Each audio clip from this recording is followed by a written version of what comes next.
Hello, everyone. Welcome to another Mysterious Galaxy virtual event. Tonight, we have two lovely authors with us. First, we have Kelly Barnhill. Hi, Kelly. Hi. And in conversation, we have Greer, aka G.R. Macallister. How you doing? Hello. Thank you so much for both being here. I know one of you is in Minneapolis and one of you is in Washington, so time is a little ahead of us here in California. Sort of like being a time traveler, though, so that's not so bad. I know, we have 3 different time zones here. For those of you who may not know, Kelly Barnhill has written several middle grade novels, including The Girl Who Drank the Moon. I know you all know that one. And most recently, The Ogress and the Orphans, which we were honored to have in store for that one, Kelly here. Greer Macallister is the author of the 5 Queendom series. The first book is Scorbica, which just released in February 22nd of this year. She also writes best-selling historical fiction under the name Greer Macallister. But tonight, we are here to discuss and celebrate the release of When Women Were Dragons. There we go. We all have our books. We did that so wonderfully. I have to say, when we first saw the cover on this one, I was like, what am I seeing here? Oh, that is so clever to have that dragon weaving right there through the vines. That was great. It was when they first showed me the sort of initial sketches, I gasped. It was I kind of felt like I won the cover lottery. So which not a lot of authors can say. It's like, okay, cross your fingers, hope it's good.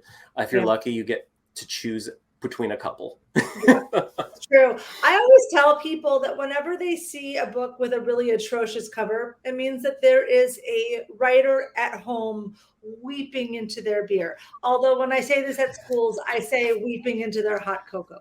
Both. Or their hot apple juice, or whatever you kids like these days. So for everyone out there, if you haven't yet purchased your copy of When Women Were Dragons, you can actually hit the link below. That'll take you to the Mysterious Galaxy website. You can even buy a copy of Scorbica, because both Kelly and Greer are offering signed book plates if you buy their books, which they're wonderful for doing. If you have any questions that you want to submit for the event, which will be asked later on in the program, please hit the link below that says Ask a Question, and they'll be asked later on. I'm going to go ahead and disappear and leave it to these wonderful authors to go ahead and take it away. I'll see y'all later. Thank you. Awesome. Just disappearing, not transforming into a dragon. But right. I think if you were given the choice, maybe, right? Good. Well, I am so honored and so excited to be your conversation partner tonight, Kelly. Thank you. Love the book, of course. Totally wonderful. Again, When Women Were Dragons. We'll talk about the title. We'll talk about the cover. We'll talk about a whole bunch of things over the course of our conversation. But again, as our wonderful host said, if people have questions to ask, there's a Q&A. It looks like people are already asking questions. This is fantastic. Seriously, there are already 2 questions. You guys are on top of this. You guys are like A+. Like, this is like, I mean, a high achieving audience right now. Yes, one of the finest. So definitely we will get to your questions. You can ask them at any point. We'll be volleying them back and forth starting after we do our part of the conversation. So some of them might get asked already, but then we all get the answers that we want. So just to start out, Kelly, I want to ask, where did this come from? What was the first spark of inspiration for When Women Were Dragons, if you remember? Well, it was so it's kind of a long story, actually. I had made the determination that I was probably done writing. I published Girl Who Drank the Moon, a book that I had submitted to my editor with a note of apology. I'm really sorry. I don't think anybody's gonna like this book. I think the reviewers are gonna hate it. I really love it, but I don't think anybody else is gonna get it. I'll do better next time. Love Kelly Barnhill is what I wrote. But obviously, like, that's not what happened. And that was like kind of a dizzying experience. And I had that one come out, and I had my book of short stories come out, and I thought, you know what, maybe that's it for me. Maybe that's enough. And I did think that for a long time, and I had stopped writing for quite some time, but I had been asked to contribute a short story to an anthology of dragon stories, edited by Jonathan Strand. Jonathan Strand is a lovely human being, probably the nicest person in science fiction fantasy. And it's hard to say no to that guy. I was like, oh, okay, fine, Jonathan Strand, this will be my last thing that I do. I have my swan song. I'll write one last short story, and then I'll be done writing forever. And so that was my plan. And so the deadline was way far out. I had tons of time. And so I just was going to wait on doing it. But the thing with deadlines is that they don't get farther away. It's rude, actually. And so it was getting closer and closer. I was starting to fuss. And then, so as we know, things in America got kind of dicey in 2016, and things got dicier in 2018, and things kept on getting dicey. And I was driving in my car and listening to the Kavanaugh hearings, in this state of anxiety and rage and frustration and anger, and mostly rage, though. I was so angry. And my daughter was in high school at the time, and I was picking her up from school to take her to play practice. And normally, she was a teenager. Normally she would get in the car and set the car radio with her Spotify and set the playlist so that we would not talk because teenager. And we were driving, but she didn't do that. And instead she was listening to the hearings, and we were listening to Christine Blasey Ford and testifying to memory and trauma, and trying to save America, basically, from making a terrible mistake, and doing her best. She did her best. And we were driving in the rain, and I was so mad. I was so angry for what this woman endured. I was so angry for the fingerprints of trauma that stay on us, on our psyches as we grow. That the things that these memories of men trying to take that which they have no right to take, and touching what is not theirs, and claiming what they have no right to claim. That those memories stay with us, and they're hard to shake, and they become formative, and that made me angry. And then I look over at my daughter, who's 15, and I realized with this sudden jolt that I was 15 when Anita Hill stood in front of that same body, and stood in front of that same body, again, doing her best to prevent America from making a terrible error.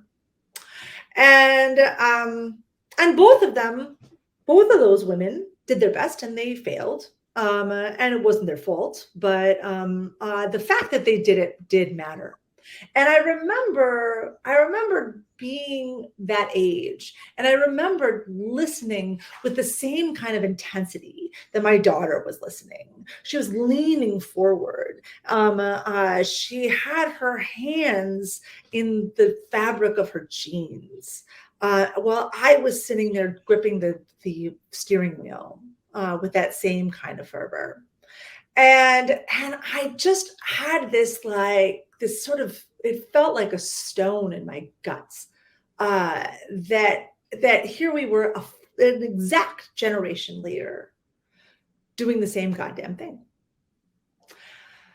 Anyway, we pulled over, and she begins to tell me some other things that were going on at school. A teacher that was losing his job for similar infractions. A student, a friend, from person in her friend group, a kid who I'd driven around in my minivan, had also committed the same kind of infraction. And I was and that she was sort of telling was all sort of coming out in one big chunk. And I just looked at her and I said, honey, I don't want you to be scared, but your mother is going to yell and swear for a good long time. And I did. I just eruption of every swear I knew in every conjugation. And I just felt like I was turning into a supernova in my minivan. And finally, we got to the other side of it. And she looks at me. She's like, are you okay, Mom? I was like, I think I'm okay. I think I'm going to be okay. I said, are you okay? And she said, yeah. It's just that sometimes the world seems too small. And I was like, yeah, that's about right. So she gets out in the rain, and I started driving home, and I had this sudden realization about Jonathan Strand and this lovely man who I owed a short story to. And I thought, you know what? I'm going to write him a short story. I'm going to write a short story about a bunch of 1950s housewives who turn into dragons and eat their husbands. That's what I'm going to do. And they're going to burn shit down. That's what's going to happen, right? That's right. That's what it was when I started this story. And at first I thought I was writing a short story. And the iteration, the first iteration was extremely different from everything that, what the book became. But it's what I had at the end of the week was about 120 pages of stuff. And so I had to write to Jonathan, I'm very sorry, I'm going to be late on the story, because the thing that I told you last week that I was going to do was you don't get to have that anymore. I did write him a story, by the way, and it is, so I do have a story in that anthology. It's a really good anthology. It's called The Book of Dragons. It's possibly at this bookstore. And so anyway, but it was a funny book because it sort of unfolded in a very different way than my other books. I wrote it from a different part of myself. I even just like my approach was totally different.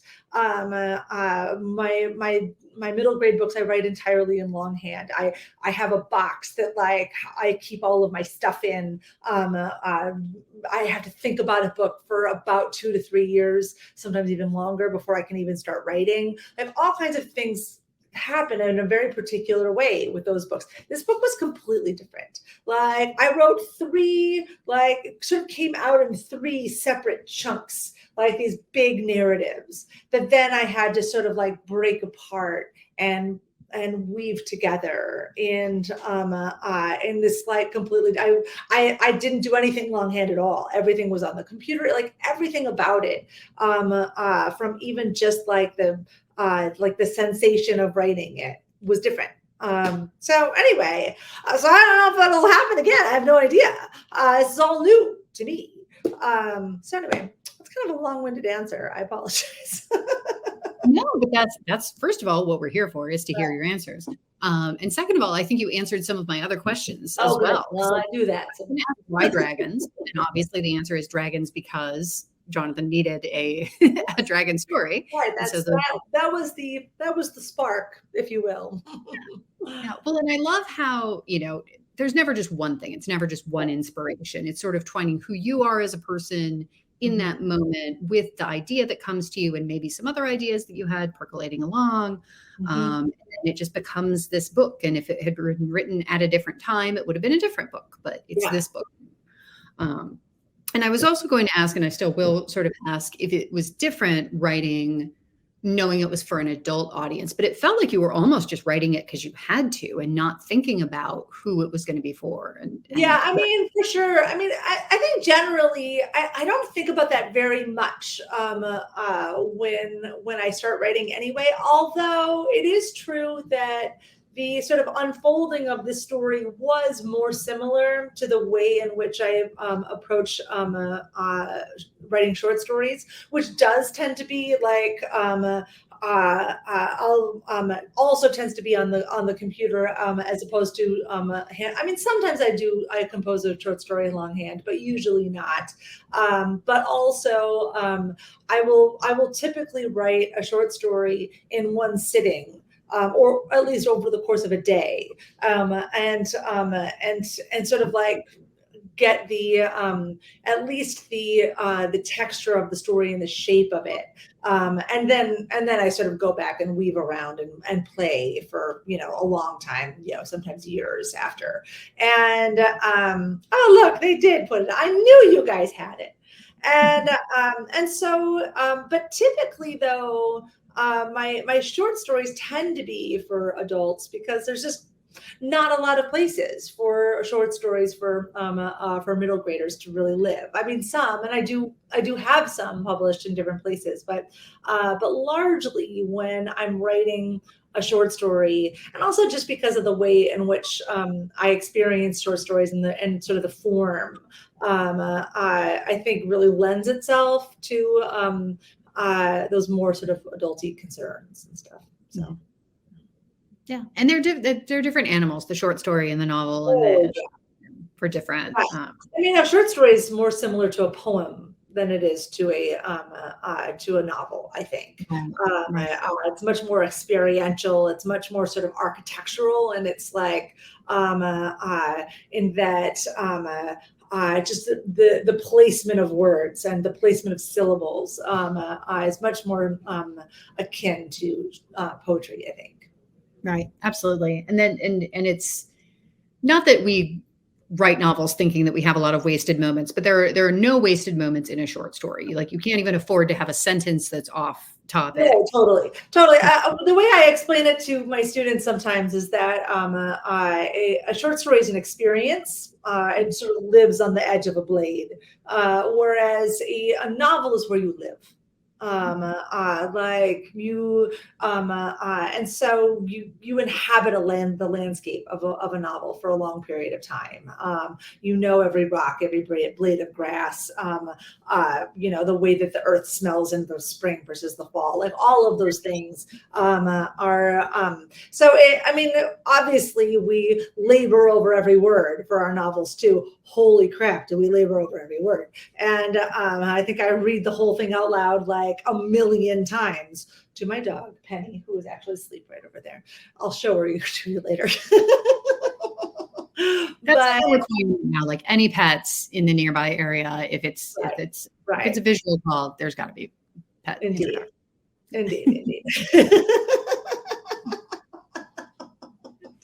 So anyway, yeah. And it was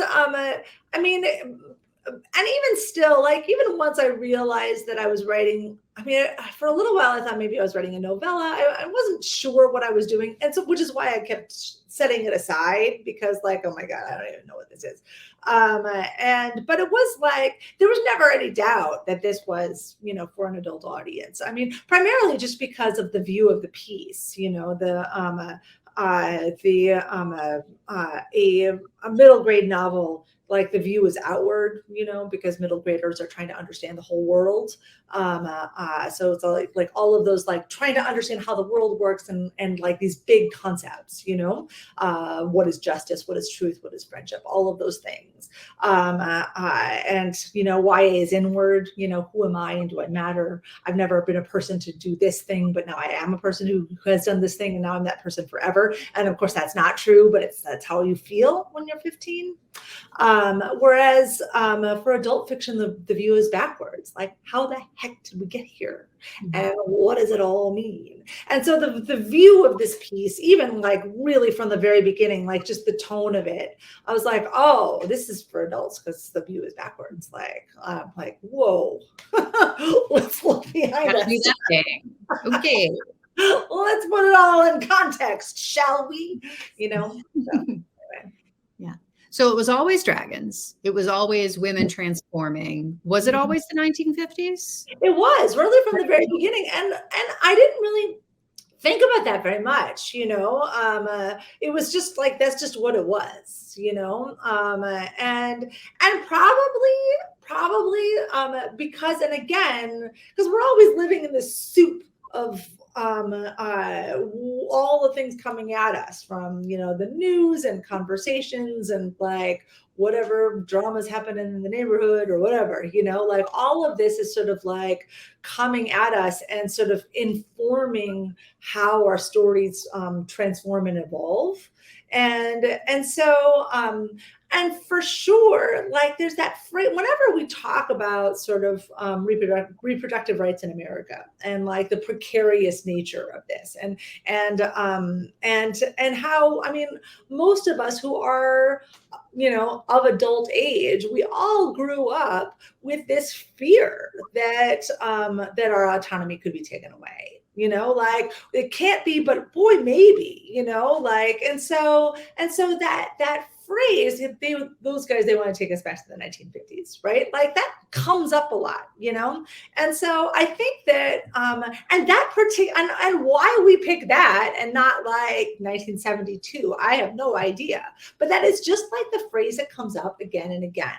And so I had no sort of like grand plan or really sort of, but the thing is that I never do with my books, that I always sort of feel somewhat obedient to the text and obedient to the story, and so I'm much more likely to simply follow where it leads rather than feel like I have to impose my will on it. I never sit down and think I want to do a book that does these things and then figure out a way to do that. Like, it's just not how it works for me. So, so I didn't put a lot of thought into that. I was just like, oh, here we are. Well, now we have to do all kinds of research and figure things out. Because who am I to move it, right? So I'm just the writer. I just created this out of, absolute nothing, and people live in this world, but Mm-hmm. we do what we do. And then we stop doing what we do, right? For the familiarity of the, like, I'm never going to write again. I don't need to write again. Oh, but maybe. I know. I mean, the thing is that, like, if my husband was here, he'd be like, yeah, she said that before. Never know. Well, we hope you don't stop writing because we like we'll see. So, I just don't know what to, I want to ask so many things and we're going to run out of time and we've got questions from other people. But I want to ask about sort of the level of collaboration that you do when you're writing novels. Because I feel like with different genres, with poetry and screenwriting and plays and all sorts of different things, there are different levels of collaboration. Like making a movie is just so many people involved naturally. Novels have this reputation of being solo works, but in my experience, they aren't. And that's just my experience. So do you feel like you're more of a solo writer when it comes to producing a novel, or is your editor deeply involved? Is your agent deeply involved? How much are you bringing them in? Yeah, that's a great question. So, I mean, I have never written a book on spec in my life and never will. I've met people who like sell books on a sentence and stuff, and I'm not built that way. But there still is a lot of sort of like deep questions. So first of all, I have my various writing groups that I never show them entire books. Oh, that's not true. I sometimes do. So I will either my writing groups exist to read some early chapters, basically so that I can sort of get enough feedback to sort of like move forward, right, and actually get the thing done. But because my process tends to be so looped all over the place, a lot of times by the time they see new chapters, it's not useful anymore. You know what I mean? Because because so many things have changed beforehand. I also have another writing group where mostly we discuss like plot concerns. Okay, here's the situation, or I'm having trouble here, or I just need some like encouragement. Somebody tell me to not stop. So we have that, and then and then we'll have this sort of like, have I messed anything up here? Here, just read this. Just tell me where you're thrown out. But then my agent, I will show the book to when I've done enough of my own rewrites and rethinks, and then send it to him. And then he does a deep read. He's just a wonderful analytic reader. And so I'll get like his, many pages of stuff. Mostly it's just like, what he does is he opens things up, and he asks deep and incisive questions, but also just gives his take on what he, like, his sort of where he is as a reader. And so that's really interesting to me, because when you're talking about the feedback of a novel, it's not what people say, but where they say it. To be able to know where those divots are and where those weak spots are, so that you can pull the thing apart and look inside, right? And so for me, that's really helpful. I used to be a park ranger, and I was a park ranger up in Olympic National Park. It's a very cool job. I was trained in search and rescue. I was trained in wildland firefighting. I did this like crazy trail maintenance project to like fix this like really heavily damaged area of trail that was in a really remote area. So I learned how to use chainsaws, did all that.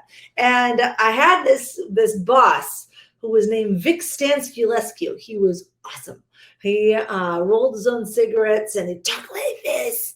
And he had this theory of trail maintenance, which was you take the worst stretch of trail and you turn it into the best, which is my theory of revision as well.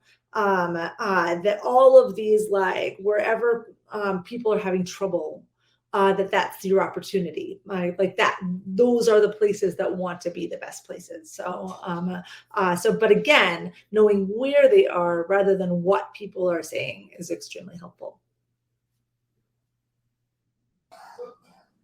And you can get those different opinions, and you can take all of that, and you can decide what to do with it, right? Like, people giving you feedback doesn't mean you have to be beholden to do all of the things that they suggest. Yeah, totally. And I say that to my students too. Like, everything that I say, take with a grain of salt. Like, you're just hearing my weird perspective, and boy, am I a weird reader, and but noticing where I'm saying them, and just to give you something to be thinking about while you sort of like try to make things on your own. It's where you can tell that I was when I was still in teacher school to be a middle and high school teacher, very much a constructivist, right? So like, it's not what I'm saying, it's the questions that I'm asking, right? So, speaking of questions, I'm going to ask a couple of short questions before we segue into the great questions that the audience has asked. But it is not too late. If the audience wants to ask more questions, put them down there, and we will get to as many as we can get to with the time that we have allotted. So I always have to ask cover and title. We talked about the cover a little bit. So they sort of did some sketching. Did you give them input and then they sketched from that, or did they just draw out of the book this idea? Yeah, I mean, so this was not the original design. Their first idea was to lean heavily into the knot work, because knots play a big role, and there were some sketches, and I really didn't see a lot of those. I just mostly saw them like later on. But it just wasn't working, and they're just like, this is just, this is not going to turn into the thing that we want. We got to scrap this whole concept and come up with a new concept. And which was like really cool for me to see and to sort of like watch them sort of like puzzle through stuff. You know, I'm really not a very visual person at all. I don't really think visually ever. And so, I mean, I like looking at stuff, but I don't have a lot of language for that, you know? But they had shown me, they were just like, because we have the garden that shows up a few different times and sort of like begins and ends in this garden. And, but we see this garden in different ways throughout the book.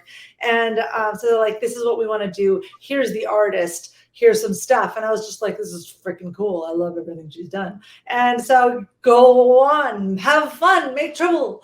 And so when they came back with this, I was like, this is just, I mean, I had nothing more to add. I mean, there was like one thing where there was like a vine that was like right over the were, and so it made it look like we're, and like that was like the only thing. Like that's the one thing that jumps out at me, and that's it. So, but again, I'm just not a visual person at all. So but I appreciate it when I see it. We do the word stuff. We let the professionals do the noise stuff. We focus on the part that we do. Yeah, that's somebody else's skill set. Yes, expertise. And thank goodness we get to rely on their skill set while we're doing ours as well. So you've got the flowers in it. I wondered about the moon. I wondered if they put in a moon because of the girl who drank the moon. I don't know. I just thought it was cool. It's a beautiful cover. And then was the title there from the beginning, or did the title? It was, and originally the title was just me being cheeky. Because so that's the thing. Like I when I first started this book, I wanted to write a book about rage. And at first it was just called Rage Story for like, 6 days. And but it was really quickly that I realized that I wasn't writing about rage at all, that what I was actually writing about was memory. And because the thing about rage is that rage exists to transform us, right? To clarify, to burn the chaff away, and so that we can have the essential, what's left behind.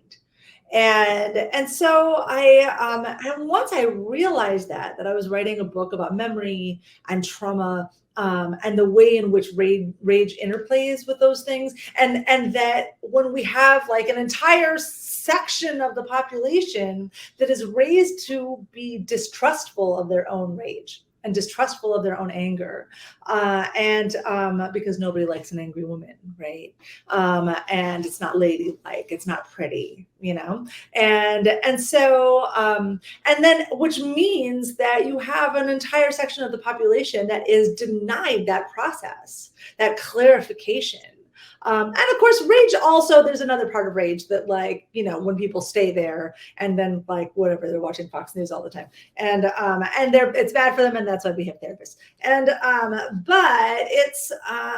but I do think so right away I was just like, oh, I'm not writing a novel, I'm writing a memoir, is what this book is.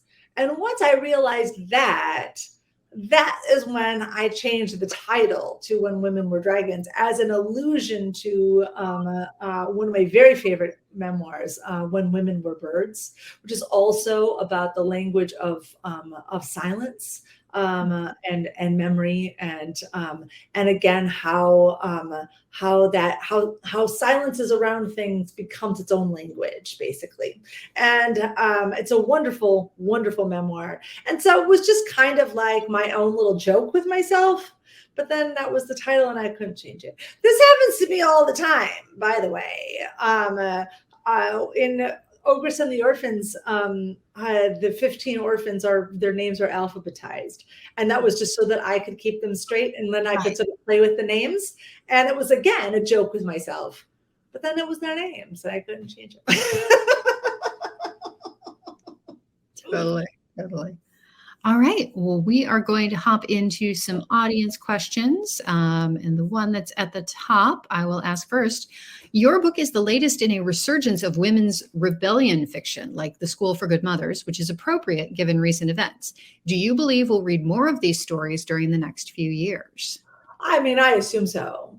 I think, I mean, I think the last few years have really exposed the lie that a lot of us swallowed, that nothing was going to change and everything was going to be fine. And all the things that you're worried about are really silly. And don't you feel silly for being worried about them? Right. And turns out we were right to be worried. Right. And we were right to be afraid. And we were right to sort of be resentful of the people telling us not to worry our pretty little heads. And so, yeah, I do, because again, we're all in the same soup. You know, we're all being affected by the marches in the street, and we're affected by this growing consciousness in which we are understanding this sort of like profound multiplicities of experience and myriad of experience throughout the country that is so much different than ours. And now suddenly we're bearing witness to it in a very like profound and intimate way.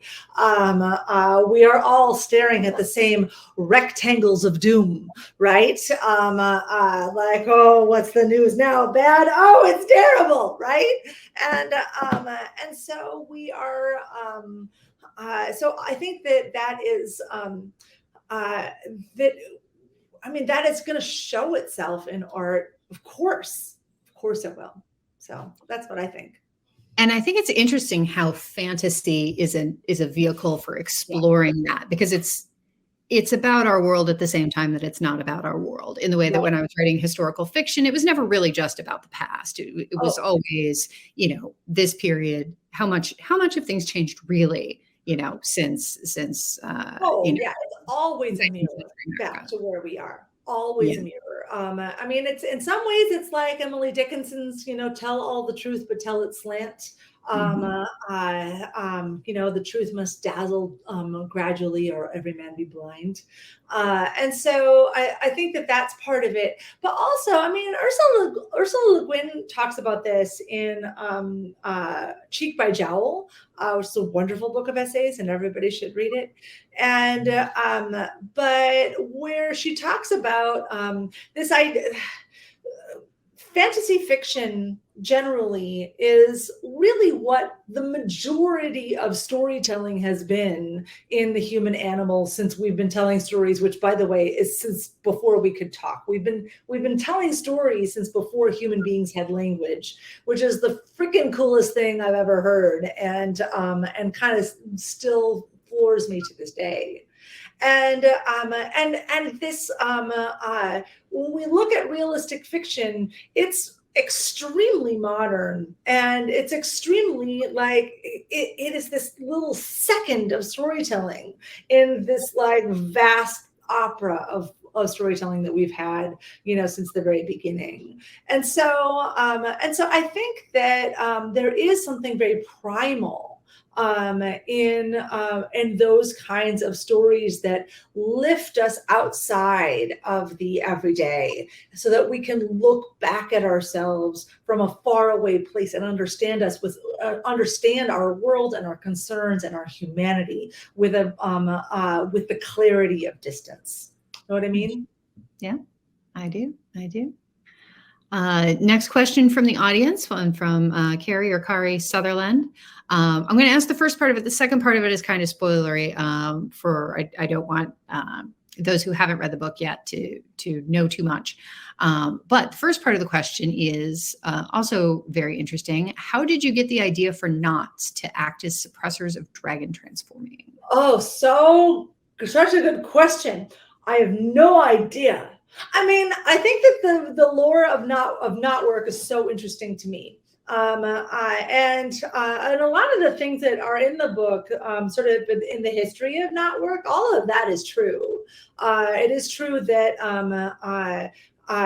this was definitely true in fishing communities in Ireland, and I believe it's also true in like other places as well. That that the knot work that would be knitted into like the sweaters and the coats and whatever was all very specific to your clan. Your clan had a very particular knot, and that it was very common for when young women would get married, that they would make a new knot that was a combination of her families and his families together. That she would make a new knot of each of the children that again she would just carry with her all the time. And this idea of like the witchcraft of knot work goes back a long way, which is really, I mean, basically since we've had string. Right, which is a long time, and so that's super interesting to me. And but I also, so a long time ago, my oldest child, who is about to graduate from college,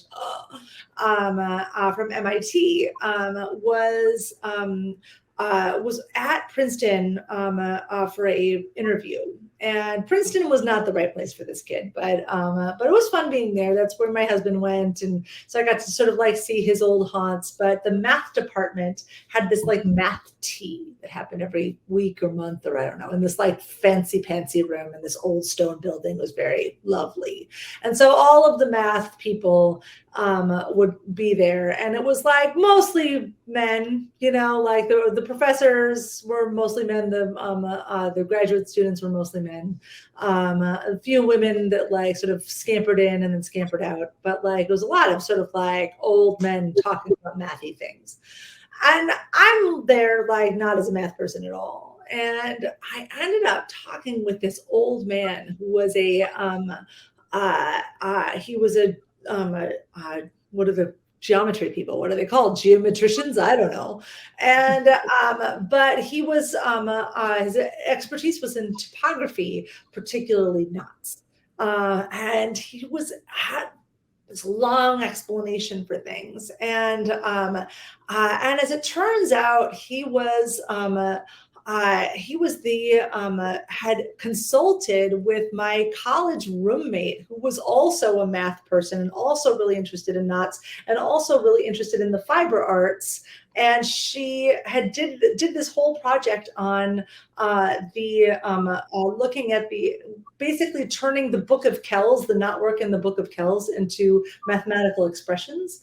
And then she knitted the Book of Kells. So that was amazing. And so it was kind of weird to like figure that out, that this was the same person who like helped her out with her project. Anyway, and so that was sort of, I mean, again, it's the soup, right? You know, it's all this stuff. And then I had to learn all kinds of new things about knots and knot work. And I had to explore, you know, how that would have worked out with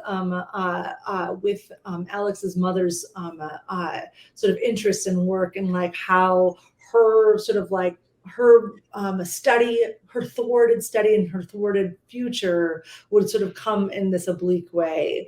And again, like she's coming from this place of loss. She lost her parents. She lost her sister.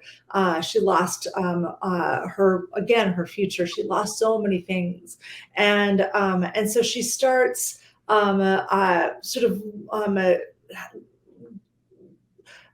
embracing both and trying to pull together both the mathematical and the mystical in this way that she hopes will work, and doesn't work all that well. So. All right. Now we have a more imaginative question, Okay. which I have to ask because it's great. If you were to choose to turn into any mythological or legendary creature, would you choose a dragon like in your novel, or would you choose something else? That's a great question, because my entire childhood I wanted to be a mermaid so bad. So there's just so much ocean. You could go so many more places than you can on land. That sounded very cool to me, and maybe I still do. And I'm not sure actually. But I mean, bringing a dragon sounds really fun, though, right? You know, fire, wings, going in space. Yeah, I'm not sure how often dragons go in space, but this is the second time in one of my books that dragons go in space. So I'm just going to say, dragons go in space. Why not? So your dragons do. Your dragons, you get to choose where your dragons go, and your dragons go to space. I know. That's all good. Next question is from Lois, who asks, you're releasing 3 books in 1 calendar year. What is your secret to writing all of these brilliant stories? I mean, I can't recommend this at all. Don't do this. It's terrible.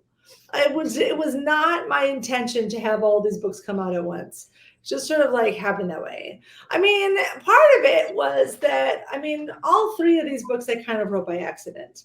And particularly the new one that's coming out in February, The Crane Husband.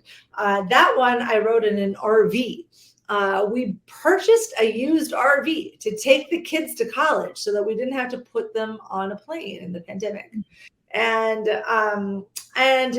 And so we had this like rickety RV that we sort of like traversed the country in.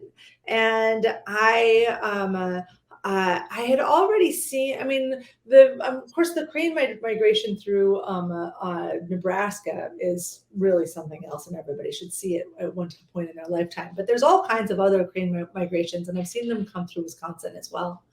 But cranes are mean. They're really mean birds, especially if you're a frog. And so I started that story, after traveling through the Midwest and just seeing these abandoned farms. And they're not abandoned, but like the old farmhouses and the barns are abandoned because the old family farms have gotten swallowed up in these massive conglomerates. And I wasn't going to write anything, but I pulled out my computer and I just started and I just wrote this sentence. The crane walked in like it owned the place.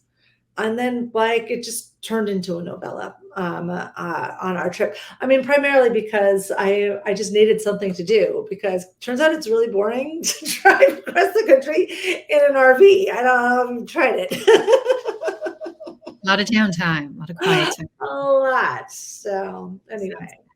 And the cover to that was recently revealed, right? I saw it on Instagram. It's like the feathers. And it's gorgeous. Another beauty. Yeah. When I saw it. Yeah. Yeah, they did an amazing job. All right. I think I'm going to ask one more, and it's from the bookstore and also for me because I had it on my list, which is, what are you reading, or what have you read lately that you would recommend? That's a really good question. So I'm reading really slowly right now because I'm recovering from a brain injury, which is terrible, and I don't recommend them. But I will say I just finished this, and it's wonderful. Christina, it's wonderful. This book is so good. So Last Mapmaker, tell your friends, it's so good. So that is what I would recommend. I also recently read, and I'm blanking on his name, but Eugene, the Genius Under the Table, and it's this middle grade memoir, and with his art about growing up as a Jewish kid in Leningrad in the 70s and 80s, and it's particularly right now, looking at because it's about this kid. It's about him growing up and like trying to figure out what his purpose is, and his and you can sort of see the worry of his parents, but you're also infected by this misinformation that's coming at him from the radio and whatever, steeped in anti-Semitism and grossness. And but also just like this nation that is fully willing to just keep lying and lying and lying to its people. I feel like it's kind of required reading right now. So thank you, Eugene Lielchen. Thank you so much. He's a lovely man. I can't believe I forgot his last name. He's a lovely man. And the book is really good. So highly recommend. Good. All right. I lied. I'm going to ask one more, which is also great. What authors and books do you draw your writing style or inspiration from? It sounds like you've got ideas just coming out of nowhere, but do you have anyone that you intentionally emulate or venerate or like? I think that it's impossible to like try to emulate anybody because our work is just, fully ourselves, but I will say that I've always been in a place of deep admiration for Ursula Le Guin. My writing is nothing like hers. I'm always been in deep admiration for Louise Erdrich. My writing is nothing like hers too. And Diana Wynne Jones. Oh, so much Diana Wynne Jones. I'm in, and a bunch of other people. But as soon as anybody ever asks me questions like that, I'm just like, have I ever read a book? I'm not sure. Am I reading something now? What is it? No. So at least when you have the physical book nearby, you can. Right, it's helpful. Definitely been there. Yeah. Good. Here's our host for the outro. Hello, our host. Hello. Oh, thank you so much, Kelly. Like when we had you in store, it is always such a pleasure to hear what you have to say because your talks are just so inspirational, meaningful, especially when you were just like the passion that you're talking about that went into this book, and just you're such a wealth of information. No wonder you're a teacher. I swear. Thank you. And thank you, Greer, for being such a wonderful conversation partner and getting all those wonderful questions of your own. Those were good. Greer, that was really wonderful. It was lovely to meet you and see your face. And it was. Thank you for doing this. I really appreciate it. I'm so glad that we can do things like this virtually. It's a little silver lining of pandemic days. It's true. Just a little silver lining. Let's say I don't know if you're hearing voices coming from my house, but there's a big Magic the Gathering game happening right over there with a bunch of teenagers. Oh my goodness. That's fair. It is Friday night. I have to remind myself because like what is time? I know. Does it exist anymore? I don't know. Yeah. And as a reminder for everyone out there who haven't yet bought your copy of When Women Were Dragons or even Greer's Scorpica, don't forget you can go onto our website, buy your copy, and you'll get signed book plates eventually. If we're unable to get them at the same time that we ship out your book, if you're not picking it up, we will ship them out separately, just to let you know. With that, I bid everyone a great night, especially you, Greer. It's much later for you. Go to bed. Go. It's time. All right. Bye, everyone. See y'all next time. Bye.